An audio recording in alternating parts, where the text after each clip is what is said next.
impacting them. These failed immigration policies that are only put on so that they can have a show, because we have a reality show president who seemingly still believes that this is all about TV instead of real lives. So let me talk about something really quickly, because I want to clarify something, because I believe that all of you understand the importance of something like tourism. Are you aware, any of you, are you aware as to whether or not tourism in the United States is anticipated to decrease to the extent that we are estimated to lose $12.5 billion in international vendor spending? Whether or not tourism in the United States is anticipated to decrease to the extent that we are estimated to lose $12.5 billion in international vendor spending in just the year 2025. Take a moment to subscribe, because we break I can answer as the tourism capital of the country. Mr. Chair, and thank you so much to our governors. And I want to say I apologize. I apologize for the abuse that you are facing in this committee that is supposed to be about waste, fraud, and abuse. And I also apologize for wasting your time, because this is nothing more than political theater.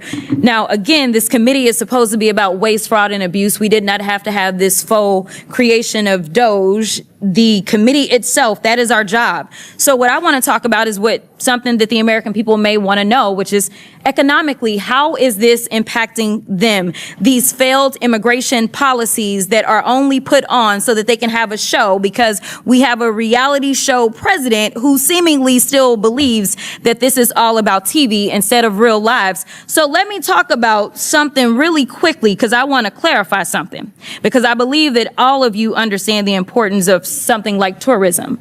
Are you aware, any of you, are you aware as to whether or not tourism in the United States is anticipated to decrease to the extent that we are estimated to lose $12.5 billion in international vendor spending in just the year 2025? I can answer as the tourism capital of the country. I assume you could. Tourism's already down.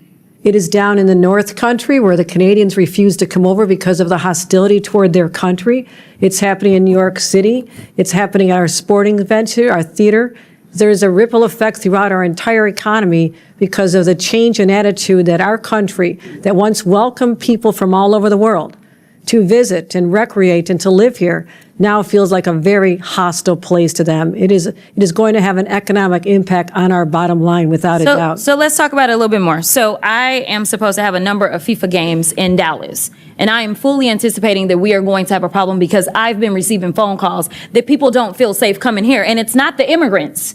It's this government that is making them feel unsafe. But let me also do this, because they love to cherry pick. They can find, any one person that has been killed. And if they've been killed by an immigrant, then God darn it, every single immigrant is going out and they are killers. And that is the problem. But they don't want to talk about white supremacy. I don't know how many hearings we going to have about the fact that there's been this one immigrant that killed this one person. And no, I'm not excusing any killings by them or white supremacists, but they haven't had these hearings. We didn't have a hearing on Buffalo and what happened there. We didn't have a hearing on El Paso and what happened there. We didn't have a hearing on Charleston and what happened there. So it's interesting that they pick and choose, because it seems like they love to pal around with the white supremacists, and so they don't want to talk about certain other things. But economically, I want to make sure that we're making this point again, because I know that Governor Pritzker, you were the beneficiary of a lot of things from the state of Texas.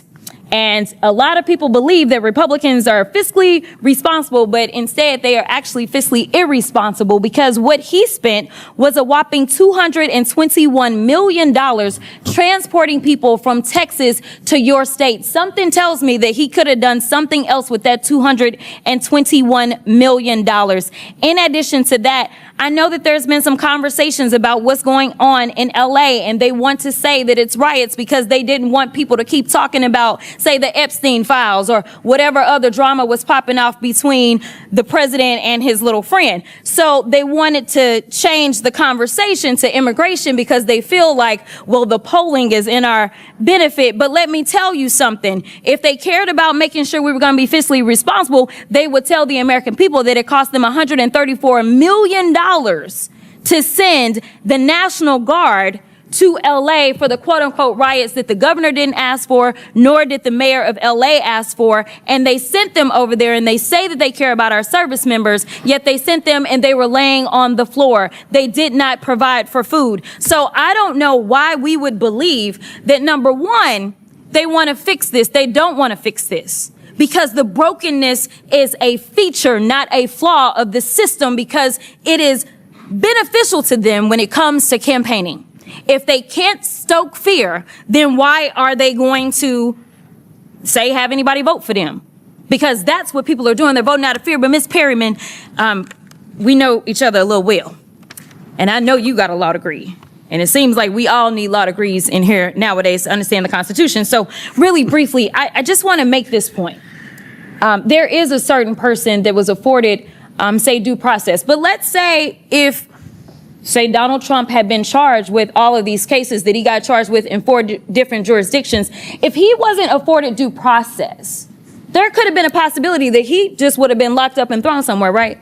That would be a possibility. And then maybe we wouldn't have a tariff war or anything else that we're dealing with or all the other nonsense. But the point is, he was afforded due process. And regardless of the political opposition, Democrats, Republicans, and independents, I thought, believe that due process should be afforded to everybody, even him.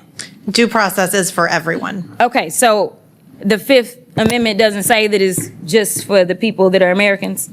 It does not. It says anybody on our soil? It's for everyone. Okay, it's pretty simple. I don't know why we are having... Crockett opened by apologizing, not to her colleagues, but to the governors testifying before the committee. She said they were being subjected to what she called political theater, a hearing designed more for cable news clips than for solving real problems. This committee, she reminded everyone, already exists to investigate waste, fraud, and abuse. Creating flashy new panels and acronyms does not fix anything. It just creates headlines. Then Crockett shifted the focus to something she said Republicans do not want to talk about, the economic cost of their immigration rhetoric. Tourism, she warned, is already declining, and not by accident. According to industry projections, the United States could lose as much as $12.5 billion in international visitor spending in 2025 alone. That is money that supports hotels, restaurants, transportation workers, entertainers, and small businesses across the country. Governors confirmed what Crockett was pointing out. Canadian tourism is already dropping in northern states. Visitors are hesitating to attend sporting events, theater shows, and major conventions. The message many international travelers are receiving is simple. America no longer feels welcoming, and for some, it feels actively hostile. If you find this kind of analysis useful, subscribe now so you do not miss what comes next. Crockett made the issue concrete by pointing to Dallas, where major international soccer matches are scheduled. She said her office has received calls from people who no longer feel safe traveling to the United States. Not because of immigrants, she emphasized, but because of government messaging that frames entire groups of people as threats. She then addressed what she called selective outrage. When a violent crime involves an immigrant, Republicans demand hearings, investigations, and wall-to-wall media coverage. But when violence is driven by white supremacist ideology, she said, the silence is deafening. No hearings on Buffalo, no hearings on El Paso, no hearings on Charleston. She made clear she was not excusing any act of violence, but she questioned why some tragedies are politicized while others are ignored. That selective focus, Crockett argued, is not about safety. It is about fear-based campaigning. Before we continue, hit subscribe because this next part is where the numbers matter. Crockett then dismantled the idea that Republican immigration tactics are fiscally responsible. She pointed to the more than $220 million spent by Texas to transport migrants to other states. Money, she noted, that could have been used on border infrastructure, processing centers, or community support. She also cited the deployment of the National Guard to Los Angeles, a move requested by neither the governor nor the mayor, at a reported cost of $134 million. Guardsmen were reportedly left without adequate food or accommodations, despite lawmakers repeatedly claiming to support service members. Crockett's message was blunt. This was not governance. It was a political stunt. And then came her central argument. The system is broken by design. According to Crockett, if immigration were actually fixed, if due process were respected, and if solutions replaced slogans, Republicans would lose one of their most powerful campaign tools: fear. She said broken immigration policy is not a flaw for them, it is a feature. Subscribe if you want reporting that cuts through slogans and explains what is really happening. Crockett closed by grounding the debate in the Constitution.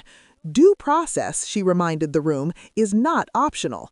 The Fifth Amendment does not say it applies only to citizens. It applies to everyone on U.S. soil. She drew a comparison to former President Donald Trump, noting that regardless of political affiliation, he was afforded due process in multiple jurisdictions. That principle, she argued, cannot be selectively applied. Her final message was simple and sobering. A nation that abandons due process abandons the rule of law itself, and no amount of political theater can change that. If you value informed, fact-based breakdowns like this, subscribe because these moments matter far beyond the hearing room.